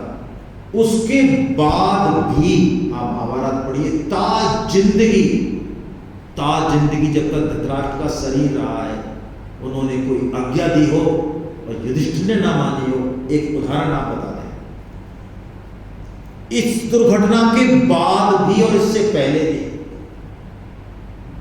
वो पांडव जो धृतराष्ट्र कह रहे हैं तो जान हार जाए अपनी, उन पांडवों को वो अपना नहीं कहता। आज हम कितने ही पैसे वाले हों, आज हमारा संकुचित विचार है, आज बहुत छोटा परिवार है हमारा, भतीजा भी आए और भी आए, कोई भी आए, बात वो नहीं है। अयम निजः परो व्यक्ति गणना तो लघु चेतसा उदारा है वसुधैव कुटुंबकम्। ये माम का वृत्ति जहां होगी, महाभारत वहां होगा। जरूरी नहीं है कि ये रथ लड़े, हमारे अंदर पूरा महाभारत है। यदि माम का, जिसके पास देने की वृत्ति है, और आप देखिए ये गीता हमें वहीं ले जा रही है। मैं आपको एक उदाहरण दूं बहुत छोटा सा। जिसने देने का सुख जान लिया, फिर वो लेने के सुख में पड़ेगा नहीं। लेकिन जिसने कभी देने का सुख ही नहीं जाना, वही करता रहेगा खाओ। मैं एक बहुत लौकिक एग्जाम्पल देता हूँ। माँ अपने बच्चे के लिए खाना बनाती है, वो स्कूल से आएगा, खीर पुआ बढ़िया डिश बनाई, वो आया, बस्ता फेंका इधर उधर, माँ ने कहा बेटा खाना खा, बैठा है कुछ कर रहा है इधर उधर, माँ खिला रही है खाना, अभी एक टुकड़ा नहीं खाया उसने, 2 बज गए। बच्चा आएगा तो खिलाऊंगी उसको अपने हाथों से, और बच्चे से पूछ रही कैसा बना, बहुत अच्छा बना, खीर कैसा, बहुत ही मजेदार है ये। और अभी स्वाद नहीं चखा उसने, ना खीर का ना पुए का, लेकिन बच्चे की प्रसन्नता, किलकारी देख के वो जो पा रही है, मैं पूछता हूँ, बच्चा तो खीर और मालपुआ पा रहा है, मैं पूछता हूँ किसका सुख बढ़ा है? भाई क्या मिला उसको? सामान सब उसका, मेहनत उसकी, 2 बजे तक कुछ मिला नहीं, क्या पाया उसने? मूर्ख रहा है। जिस दिन ये छू गया हमको जीवन में, फिर किसी गीता की जरूरत नहीं पड़ेगी। लेकिन ये नहीं छुआ तो ये माम का, और इसका अंत नहीं है। इस माम का वृत्ति को हम हटाएं अपने जीवन से, और शुरुआत घर से हो। बाहर तो हम बहुत दान करते हैं क्योंकि मान मिलता है, वहाँ पे फेंटा बनता है, पगड़ी बनती है, लोग बड़ाई करते हैं, बहुत ही बढ़िया आदमी है साहब ये। हमारे इंस्टीट्यूट को, हमारे संगठन को इन्होंने बहुत, इनके तो बाबा साहब भी बहुत तगड़े थे साहब। वही व्यक्ति यदि अपनी पत्नी से उसका व्यवहार देख लो तो आपको लगेगा ये व्यक्ति पत्नी के सामने वो नमक में थाली फेंक दे, बदतमीज, तेरे को सयूर नहीं है, नमक नहीं देख सकती। ये डबल स्टैंडर्ड लोग हैं। ये माम का वृत्ति है, धृतराष्ट्र बना हटा है। अब देखिए दुर्योधन आचार्य द्रोण के पास जाता है और उनको अपनी सेना का वर्णन कर रहा है, मेरे पक्ष से ये, और उसके बाद जो दुर्योधन कहता है, इससे पता चलता है हम कितना भी जोड़ लें संसार में, और बहुत बड़ी कृपा हुई मैं तो कहता हूं हमारे ऊपर कि जो गीता नहीं समझा सकी वो 1.5 साल के कोरोना ने समझा दिया हमको। क्या करेंगे हम जमीन का, क्या करेंगे हम प्लॉट का। क्या कह रहा है दुर्योधन, अपर्याप्तम तदस्माकम बलम भीष्माभिरक्षितम पर्याप्तम तुदमे तेषां बलम भीमाभिरक्षितम। इतनी बड़ी सेना होते हुए भी दुर्योधन के मन में डर है। वो कहता है कि मामला जम नहीं रहा, हो सकता है हार जाना है। यही है संसार का बल, कितना भी इकट्ठा कर लें संसार का बल कच्चा रहेगा और भगवान का बल सच्चा रहेगा। भगवान के बिना संसार के बल की कोई कीमत नहीं है। और शंखनाद का वर्णन है अब, और आप देखिए सबसे पहला शंखनाद कौरव पक्ष में तो भीष्म करते हैं और पांडव पक्ष में कौन करते हैं, भगवान श्री कृष्ण करते हैं। आइए श्लोक का वाचन करें। पांचजन्यम ऋषिकेशो देवदत्तम धनंजय पौंड्रम दद्मो महाशंखम भीम कर्मा ब्रकोदर। पांचजन्यम, भगवान के शब्द का नाम क्या है, पांचजन्य। दो चीजें हैं, 5 इंद्रियां हैं हमारी, यही डुबोती हैं हमें। एक 2006 की बात है, मुझे अचानक याद आ गई। देखिए 5 जन से हमारे रेस्पेक्टेड जो है नारायण सिंह जी चारण बैठे हुए हैं पीछे, हम साथ रहे हैं। तो एक बार मजाक ही मजाक में इन्होंने कहा कि 2 चीजें आदमी को मारती हैं भाई संतोष जी, है ना, क्या, एक ये और एक ये है, कंचन और कामनी। शास्त्र में पढ़ा तो यही है वास्तव में। इन 5 इंद्रियों को यदि भगवान श्री कृष्ण की तरफ मोड़ दें तो वो पांचजन्य रूपी संगीत हमारे जीवन से भी बज उठेगा। यही तरीका, इनको निर्विषय नहीं कर सकते। गीता उस तप की बात नहीं करती जो कुछ तथाकथित योगी आजकल प्रचलन में करते हैं। गीता कहती है आपको रबड़ी खानी है, हाँ खाओ, कोई समस्या नहीं, भगवान को भोग लगा दो। और बनाओ जब भी कहोगे हमारे कृष्ण कन्हैया, हमारे ठाकुर, हमारे इष्ट के लिए बना रहे हैं। और वो तो खाते ही नहीं, आपको पता ही है कि खा जाते हैं 50-100 ग्राम, गारंटी है पूरी। भाई अपन 1 किलो डिब्बा रखते हैं मिठाई का, तो खाते हैं क्या, ये तो गारंटी है ना, लिखी हुई। तो फिर घबराने की क्या बात है, बताओ। यदि ऐसा होता कभी वो 4 उठा लेते, कभी वो 8 पीस उठा लेते, तो टेंशन खत्म हो जाता है। महाराज मेहनत हम करते हैं और बाहर जब पर्दा निकालते तो पता नहीं आधा आता है माल क्या है। तो भगवान ने गारंटी लिख दी। उसके बाद भी भगवान के लिए बनाने में कोई समस्या है क्या? और भगवान को दिखा कर खा जाओ खुद, कितना बढ़िया है। कोई भी रूप दिखे ओहो भगवान की कृति है, कोई सुने तो भगवान का ही सुने, कथा श्रवण, बस इन इंद्रियों को मोड़ दे तो भगवान, बस 5 जन संगीत बज उठेगा। पांचजन्यम ऋषिकेशो, ऋषि के ईश, ऋषि यानी इंद्रियां, जैसे गोस्वामी, गो यानी इंद्रियां। भगवान मतलब यानी हम इंद्रियों के स्वामी बने, गुलाम ना बने। थोड़ा सा तप करें, संयम करें, ऐसे नहीं ये इंद्रियां जहां चाहे वहां ले जाएं। देखिए परम श्रद्धेय स्वामी जी महाराज कहते हैं, सुंदर रूप की तरफ आपका आंख चली गई कोई समस्या नहीं है, एक बार चलेगी चली गई, दोबारा यदि गई वो समस्या है। थोड़ा सा तप रखें, खाने में, पीने में, सुनने में, अनाप शनाप नहीं। ये तप जीवन में, ये संयम हमें आगे बढ़ाएगा। ये पांचजन्यम। और दूसरी बात देखिए, भगवान श्री कृष्ण की क्या पोस्ट है पांडव सेना में? महामंत्री हैं, सेनापति हैं, क्या है, राजा हैं। और आधुनिक भाषा में बोलो तो अरे ड्राइवर है भाई। तो पहला शंख कौन है ना? पहला शंख किसको बजाना चाहिए?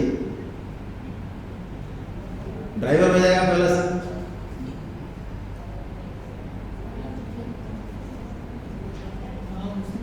देखिए, हम ऊंचे आसन पर बैठकर ऊंचे होते हैं। हमें कोई चीफ गेस्ट बना दे और सारे लोग हमारा इस्तकबाल करें तो हमें लगता है कि वास्तव में कोई तो खास बात है हमें। इतने लोग झुक रहे हैं, प्रणाम कर रहे हैं, बताओ। और चीफ गेस्ट बुला के कोई हमको पूछे ही नहीं तो हमारा गुब्बारा, यानी हम संसार के आश्रय से बड़े होते हैं और संसार के आश्रय हटने से छोटे होते हैं। लेकिन भगवान श्री कृष्ण का नाम अच्युत है। अच्युत, हम च्युत हैं, वो अच्युत हैं। वो ड्राइवर भी हैं, चाहे वो किसी भी लीला में, वो सूकर बने, बढ़ा रूप ले, वो कोई भी ले, वो चतुर्भुज रूप हो, वो अच्युत ही है, वो भगवान श्री कृष्ण ही है। इसलिए पहला शंख कौन बजाते हैं? भगवान श्री कृष्ण बजाते हैं। पांचजन्यम ऋषिकेशो देवदत्तम धनंजया। इसलिए हम भगवान की किसी भी लीला का श्रवण करें तो आप ये मान लें, भगवान किसी भी अवतार में हो, भगवान पूर्ण पुरुषोत्तम ही है, हमारी तरह ना माने उनको। और अब भगवान की कृपा का अनुभव करें।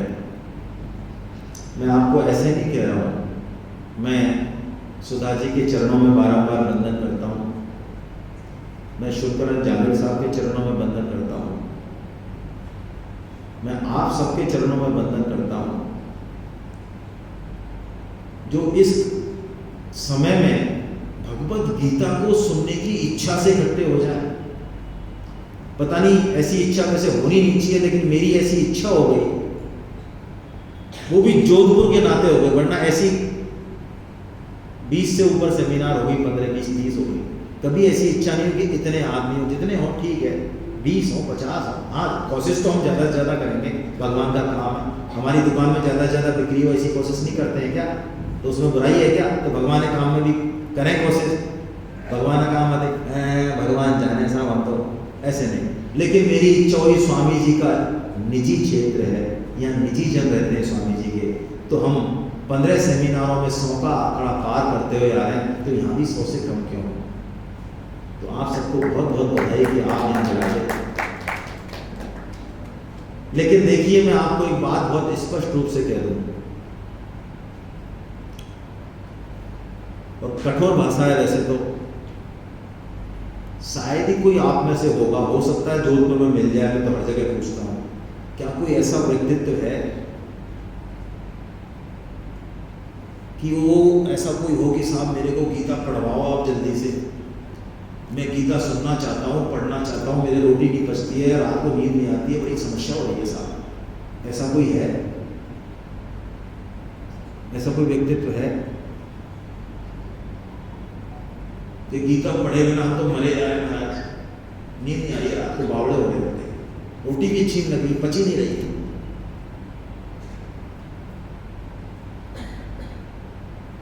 हाँ, किसी लौकिक चीज के लिए, स्त्री पुरुष के लिए, धन के लिए और नौकरी के लिए ऐसी पोजीशन हो, तो अलग बात है, गीता के लिए बात हो रही है। फिर भी हमको गीता मिलती है क्योंकि इसके पीछे सिर्फ और सिर्फ भगवान श्री कृष्ण कृपा ही काम कर रही है। हम यहाँ आए, इसमें हमारा संकल्प तो है, लेकिन कृष्ण कृपा पूरी है। ये भगवत गीता का प्राकट्य, ये अर्जुन की सामर्थ्य नहीं है। हाँ, अर्जुन जैसा योग जब सामने श्रोता हो, सख्यत्व हो, तो प्रकट होती है गीता, लेकिन भगवान श्री कृष्ण की कृपा के कारण ही ये कृपा योग है। सबसे पहले हम जो यहाँ आ रहे हैं, हमारा जो भाव बन रहा है, कोई हमारे अंदर कुछ हलन चलन हो रही है कि हाँ ये कुछ बात है जो सुननी चाहिए, समझनी चाहिए, ये कृष्ण कृपा के कारण है। भगवान श्री कृष्ण जो श्लोक बोल रहे हैं, ये गीता के प्राकट्य का आधार है। अर्जुन वो नाम है,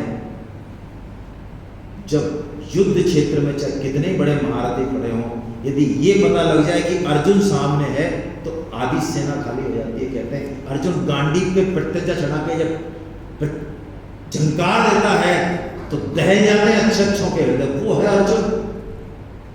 और अभी अभी इस महाभारत युद्ध से पहले विराट का युद्ध हुआ है, जहां ये जितने भी बड़े भीष्म, द्रोण, कर्ण, दुर्योधन, अश्वत्थ, जितने भी ये सब हैं, ये सब खड़े हुए और अर्जुन ने अकेले ने इनको साफ किया है। और अर्जुन की भाषा अभी भी गई है, आप पढ़ लें 1.22 और 23 से। योस्मानानविक्षेहम येते अत्र समावधा धाकर अष्टाय दुर्बुद्धे युद्धे प्रियच्च केशव। हे केशव, मेरे रथ को जरा खड़ा करो, मैं देखूं सही। उनको पता है कि अर्जुन सामने खड़ा है, फिर भी युद्ध में खड़े, देखूं तो सही कौन युद्ध करने आए, इस दुर्योधन का साथ देने आए।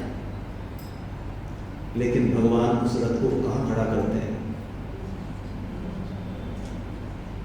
भीष्म और द्रोण के सामने खड़ा करते हैं। वरना अर्जुन तो गाजर मूली की तरह जैसे काटता आया है, अभी भी काटने ही वाला था। और जब भीष्म द्रोण को खड़ा करते हैं सामने, तो भगवान कुछ नहीं बोलते। इस पहले अध्याय में क्या बोलते हैं? उवाच पार्थ पश्येतान् समवेतान् कुरुनिधि। ये नहीं कि तू दुर्योधन को देख, कुरुओं को देख, कुरु में सब कुछ आ गया। भगवान की बड़ी कूड़ावी संधि है यहाँ अर्जुन के मन में। और अर्जुन किसका प्रतिनिधि है? हमारा।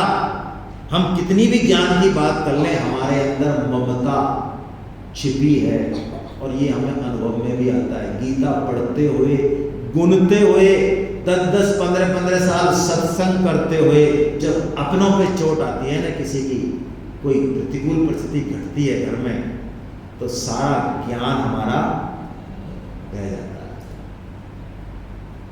सब बह जाता है। तभी तक है जब दूसरों पे अच्छा ऐसा हो गया क्या, हाँ तो प्रभु कृपा मानो महाराज, भगवान का भजन करो, राम राम करो, ये सब चलता रहता है। घर घोड़ा है, आने जाने सब मरणशील है साहब। अब मर गया बेटा तो क्या है, कोई बात नहीं है, भगवान का भजन करो। ये उपदेश जब ही निकलते हैं जब तक परोपदेश कुशल बहु तेरे।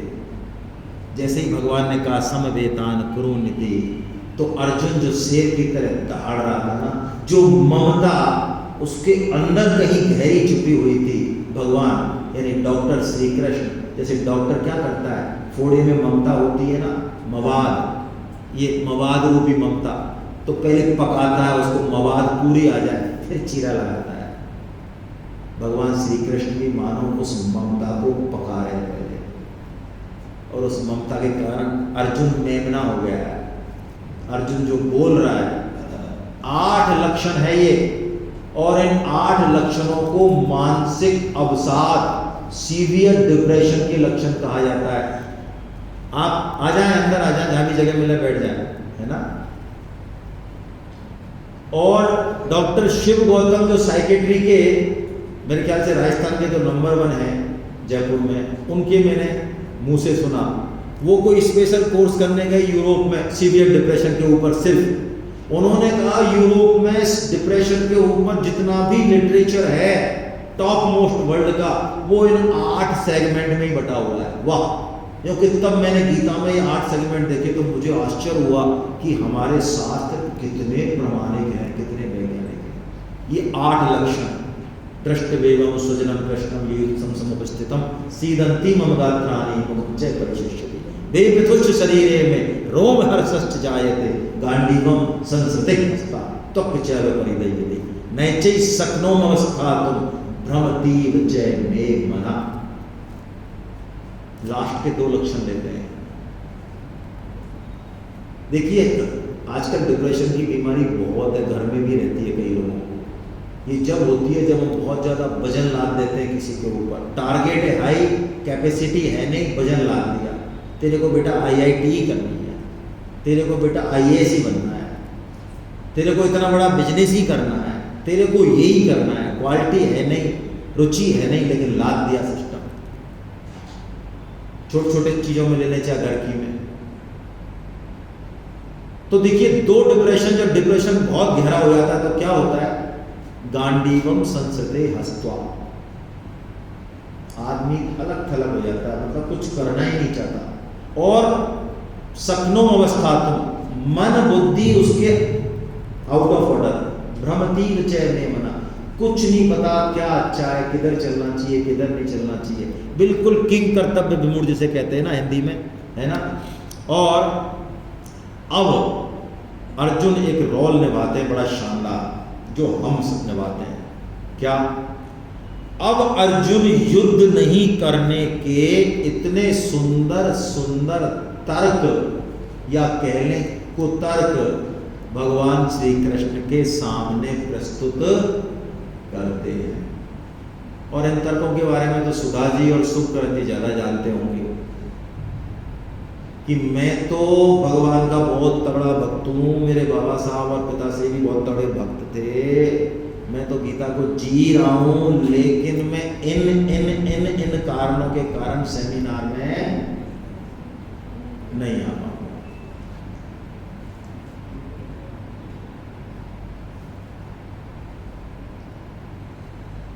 बहुत तर्क देता है, और ये तर्क यदि हमें जचें, ये चेक है, स्वामी जी ने चेक दिया है हमारे लिए।